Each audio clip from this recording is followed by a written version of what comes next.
Welcome to my YouTube channel ఎగ్నా educational zone. Flash AP ఉద్యోగ పెన్షన్లకు సూపర్ గుడ్ న్యూస్. వారంలో అయ్యర ప్రకటన, ఉద్యోగ సంఘాలతో సమావేశం. ఆ వివరాలు ఏంటో ఒకసారి ఈ వీడియోలో చూసేద్దాం. చూసే ముందుగా ఫ్రెండ్స్, మన ఛానల్లో ఏపీ ఉద్యోగులు, ఉపాధ్యాయులు మరియు పెన్షన్లకు సంబంధించిన డిఏ, పిఆర్సి, ఐఆర్ గురించినటువంటి సమాచారం ఎప్పటికప్పుడు అందించబడుతుంది. అటువంటి సమాచారం మీకు కావాల్సినట్లయితే వెంటనే మన ఛానల్ని సబ్స్క్రైబ్ చేసుకుని ఫాలో అయిపోండి. అదేవిధంగా వీడియో మీకు నచ్చినట్లయితే ఒక లైక్ చేసి మన ఛానల్ని సపోర్ట్ చేస్తారని ఆశిస్తూ, ఇక విషయానికి వచ్చినట్లయితే ఫ్లాష్ ఇక్కడ మనం స్క్రీన్ మీద చూస్తున్నాం. ఉద్యోగుల ఐక్యవేదిక ప్రతినిధి బృందం అతి త్వరలో ఉద్యోగ సంఘాలతో ముఖాముఖి మరియు పరిచయ కార్యక్రమం అనే ఒక తాజా వార్తను చూస్తున్నాం. ఉద్యోగులకు ఐఆర్ మరియు పెండింగ్ బకాయిలపై స్పష్టమైన ప్రకటన. 29.2% ఐఆర్ ప్రకటించే ఛాన్స్. కేఆర్ ప్రతిపాదనకు చంద్రబాబు ఓకే. వారంలో అధికారిక ప్రకటన. డిఏ బకాయిలైతే సెప్టెంబర్ నెల నుంచి డిసెంబర్ నెల నాటికి పూర్తిగా చెల్లింపు అనేటువంటిది ఒక తాజా సమాచారంగా చూస్తున్నాం. పిఆర్స్ అనేది ప్రతి 5 సంవత్సరాలకు ఒకసారి పెరిగిన ధరలకు అనుగుణంగా ఉద్యోగులకు మరియు పెన్షన్లకు అమలు చేయడం జరుగుతుంది.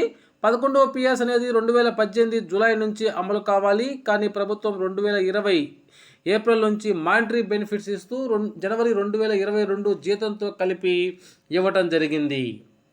అయితే 11వ పిఆర్సీని ఎప్పటి నుంచి అమలు చేసినప్పటికీ దాని కాలపరిమితి మాత్రం 2023 జూన్ 30వ తేదీకి పూర్తయింది.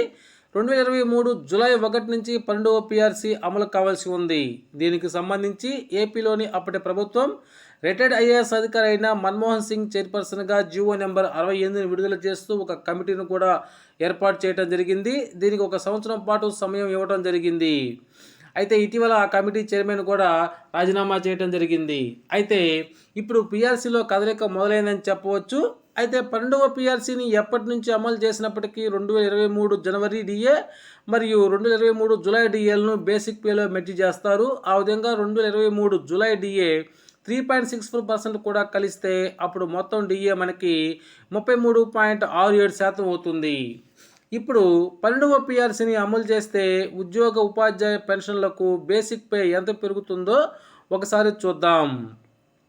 పిఆర్సీ ఇచ్చే క్రమంలో ఫిట్మెంట్ అనేది ఎంతో కీలకం. 11వ పిఆర్సీలో 23% ఫిట్మెంట్ ఇచ్చారు. ఇప్పుడు 32% ఫిట్మెంట్ ఇస్తారు అని అనుకుంటే అప్పుడు మనకి 33.67% ప్లస్ 32% ఫిట్మెంట్ అనగా 65.67% అవుతుంది.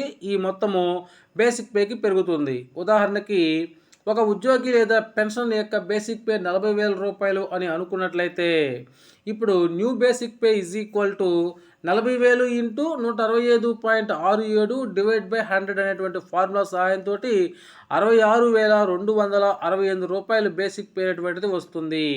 సో ఈ విధంగా మనకి కొత్త పిఆర్సీని అమలు చేయడం వల్ల ఉద్యోగ ఉపాధ్యాయ పెన్షన్లకైతే బేసిక్ పే పెరుగుతుంది. ఓకే ఫ్రెండ్స్, ఇది పిఆర్సీ గురించినటువంటి తాజా సమాచారం కోసం ప్లీజ్ సబ్స్క్రైబ్ మై ఛానల్ ఎగ్నా ఎడ్యుకేషనల్ జోన్.